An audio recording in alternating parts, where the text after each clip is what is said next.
Yeah, they need to call the fight. It's over! History has been made! Father Time, take a back seat! Nonito Donaire. My bad. Let me mute that.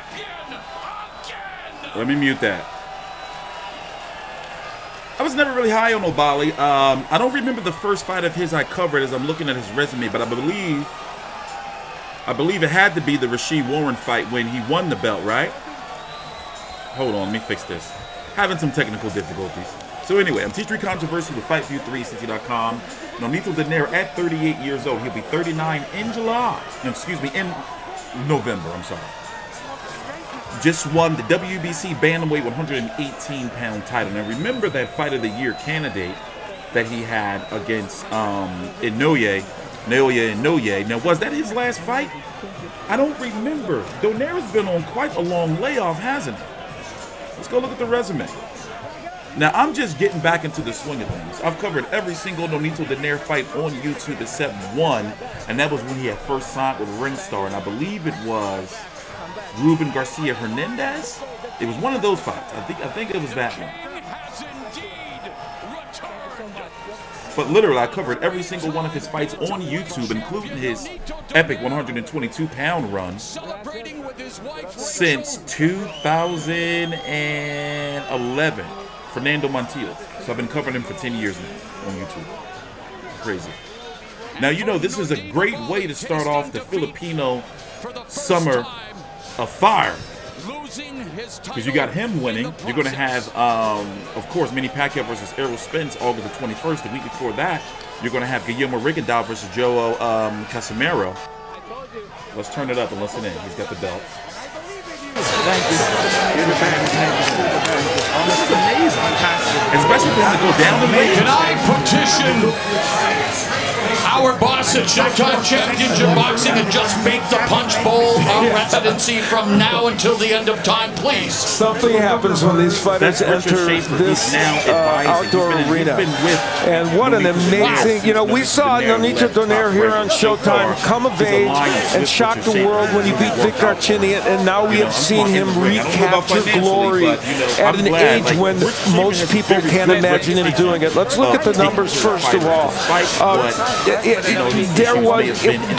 Donaire was picking his shots very carefully, but the 51% of power punches landed shows you that he was landing those left hooks and those uppercuts with great impunity, and the total 40% percentage landed shows you that he was on mark with his precision punches.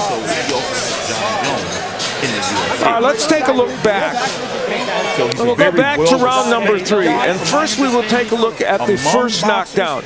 The uppercut from Oubaali that was from too far back, the left hook of Donaire sends him to the canvas.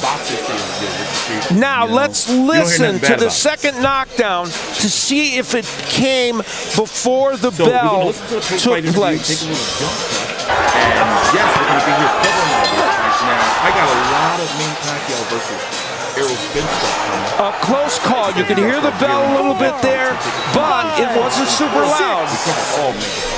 And this is round 4, where Oubaali got in more trouble courtesy of the left uppercut and left hand. And there's the, he landed a real nice straight left hand, Oubaali. But then you see Donaire landing those left hooks. And this is after he had Oubaali in trouble already. And there's that huge uppercut. The left hook and left uppercut, Abner, of Nonito Donaire is as powerful as it gets in these lower weight divisions. It does, and especially coming from Nonito Donaire, a power puncher. I mean, 14 years ago he beat Vic Darchinyan. 10 years ago he gave us knockout of the year against Montiel, and today he's giving us another knockout. And it was just a matter of time in this last round. Ageless wonder. Nonito Donaire continues to dare to be great. Tonight, he was sensational. Let's go to Jimmy Lennon Jr. Ladies and gentlemen, we have the time. 1 minute 52 seconds in round number 4. Our referee in charge, Jack Reese, stops the contest. He is the winner by way of knockout. He is the new WBC Bantamweight Champion. Number 9 world champion. The Filipino Flash, Nonito my 9th world champion. Donaire. And 3 decades of world champion. Another historic night here at the Punch Bowl. These fans will be able to, well, tell their relatives and few. I'm still shocked that he lost to Jesse Magdaleno. But at that point in time, he was doing too much. You know, he went from, you know, remember, he went from 112, 115. He was champion at 112. Was he champion? 115, 118, 122, and then 126 was way too big for him. I knew once he met Sipiwe Vieca. Let's turn it up, post-fight interview. I'm watching. King has returned. I'm watching on Showtime anytime, by the way. I love the crowds. I love everybody out here, man. All my friends, families that came out here, all the boxing fans. Thank you so much, man. You guys are just wonderful. What does this mean to you to be able to pull this off at your age after what happened in Japan 18 months ago? Well, first, because I got to do my due diligence, I want to say thank you, Richard Schaefer. Thank you, brother. You're amazing. Tom Brown Promotion, PBC, Showtime, the WBC, Archer Tactical, Mizuno Everlast, and Box Bench who helped me out, Givens Taekwondo, and of course my team, my family, and everybody that came out here. So going back to your question, I don't think... The question was to have this happen at this age, particularly after losing 18 months ago in Japan. Well, you know, being at this age is really not the question, you know, it's my performance. It's the ability to grow. You know, I believe that it matters not what your age is. It matters in how you are mentally, how strong you are mentally. And what I learned from Inoue is I'm back. Because I know I can compete with him, and I know that I got it with me. So the whole time that I was not fighting, I was learning. You know, so I'm ready for the next one. Why are we seeing this now in sports so often? A 43-year-old Tom Brady wins a Super Bowl, a 50-year-old Phil Mickelson gets out there and wins a PGA, and now you in your 3rd decade. It was 14 years ago that you won against Vic Darchinyan. How have you managed to push off Father Time? I'm sorry, I couldn't hear you. How did you manage to push off Father Time? Well, Father Time has been my side and will always be unless you have this to beat you. You know, I believe that the human body is an incredible machine, an incredible thing if we take care of it. That's the question, is taking care of our body allows us to be as strong as it can be, because mentally we are only as strong as our mind can be. Nonito, take a look at the monitor if you would and tell us about the end of the fight. And did you know that he was very, very vulnerable at this time and that this was coming to the end? Yeah, so I know what his pattern was, so I know exactly what he was going to do. You know, from, I don't know if you heard my wife in the corner, she was saying something about, you already know your distance, you already know his pattern, I want you to do what you need to do, and that was countering him. Because he was showing his disadvantage in terms of his weakness, you know, so that's why I was able to counter him properly with the left hook. Would you like now to have the rematch with Inoue? Pardon me, I'm sorry. Would you like now to have the rematch with Inoue? Oh, this is why I wanted to win this fight, because that's my next goal. You know, the only thing I have not accomplished in boxing is becoming undisputed, and that is my goal this year. That is my goal. Until I get there, I'm going to make it happen. And the next phase is getting the rematch. Congratulations. Thank you again. Thank you, Showtime. Nonito. Thank you for giving me this. I miss you guys. And everybody out there, you guys are the best, man. Thank you so much. Maraming salamat po sa inyong lahat na nanonood. And of course, I want to make this statement. Let us stop Asian hate. It is not anything else but just all it is my father is very afraid to go out. You know, and they're targeting the older, the elderly. So I want to make that statement that we're all one. If we can help each other, we can help each other. So let's stop the hate, just any kind of hate. Very well said. We all can much. agree on that. Let's stop that Asian hate.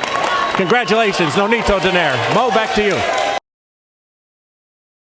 How can you not love Nonito Donaire, man? Like, that's a cool dude, but also, now, let's talk about the 118-pound division. Now, we're about to go into some deep politics here, all right? So let me tell you, now, I'm a little rusty. I've been out the loop for about a month, and I've been off Twitter. But anyway, he's now the WBC champion. Inoue is affiliated with Top Rank. He's coming back soon. I forgot who he's fighting. Let me go check. Or who he's linked to be fighting, if not official yet. There we are. He's coming back in a couple of weeks. He's the WBA and IBF and Ring Magazine champion at 118 pounds. The problem is he is signed with Top Rank. And his promoter, let's look at these stats right here. His promoter is affiliated with Top Rank. I'm talking about they've been working together for like years and years. They're very close. You have this fight happening. Casimero Rigondeaux, WBA bullshit world champion. I was at Rigondeaux's last fight, by the way. Was I? Did he have another fight after the one in Reading? Yeah, I was at this fight, ringside. In Allentown, my bad. It was some bullshit. But I did think he won the fight, but it was some bullshit. But either way, meaning like a boring fight. So Rigondeaux is going to be taking on John Real Casimero for the WBO title. That's going to be happening August the 14th. This is a very, very good fight. Remember, Casimero Rigondeaux has a win on HBO over Nonito Donaire. Very high-profile win. So now he's fighting another Filipino champion, and also Rigondeaux is moving down to 118 pounds. The storyline at 118-pound bantamweight is very, very attractive and seductive. It's very attractive. So you would think that the winner of, because of politics, I'm going to bet my money because of politics, even though Donaire wants Inoue again for the rematch, because of politics, I think we're going to see Donaire versus the winner of Rigondeaux versus Casimero. And if it's Filipino versus Filipino, that's going to be huge, huge, huge, huge money. Outside of that, I do have to admit, I have to do some more research because I'm out of the loop. I know Joseph Abeko, he's been #1 contender for God knows, or ranked #1 for God knows how long. You got Gary Antonio Russell. Gary Antoine Russell fought on the same card earlier today. Well, earlier tonight on the Donaire Oubaali card. Ray Mart, where have I seen this guy? See, I'm out the loop, man. I don't like doing post-fight videos and I'm out the loop. I've covered him. He fought on Showtime, didn't he? What card is this? I covered this fight. I'm out the loop, guys. I'm sorry. I'm out the loop. Manny Rodriguez, I'm out the loop. Listen, and my memory's shit. So this is what we're going to go do. I'm going to go have some brunch. And also, I got the post-fight press conference from Nonito Donaire. We're going to listen to what he has to say. And then starting with Mayweather versus Logan Paul, because it's Mayweather, you know, we're back on a full-time work week. All your Filipino champions, as I said, we've been covering them, you know, all the way down to Dan Niete's return. I believe I did his last post-fight. So you can subscribe and know that I'm going to be here, you know. And plus, Manny Pacquiao versus Errol Spence, that shit, I got to tell you now, I'm not going to shield for you Filipinos. I love y'all. I love you. But I'm not going to shield for you. I think Manny going to get beat up. Because Errol Spence is a southpaw, so the southpaw advantage is taken away, Manny Pacquiao southpaw. Manny Pacquiao long-ass layoff, what has it been? By the time he gets in the ring, it'll be, what, 25 months? Manny Pacquiao's running for president, but big balls on him because Mayweather's out here fighting Logan Paul and probably going to fight Jake Paul after that. He fought Poor Attention, you know, the Japanese rising bloke, you know, Conor McGregor, while Manny Pacquiao's out here fighting legitimate fights. But in this case, you can't be, I mean, I understand we want to believe in him, but in this case, yo, he probably going to get beat up. You know, let's just keep it 100. But I'm not saying he don't have a chance because that left hand ain't no myth. And what happens when Errol Spence get touched? Whew. Nonetheless, I'm TstreeT Controversy with FightView360.com. We cover every single major fight live. Please subscribe.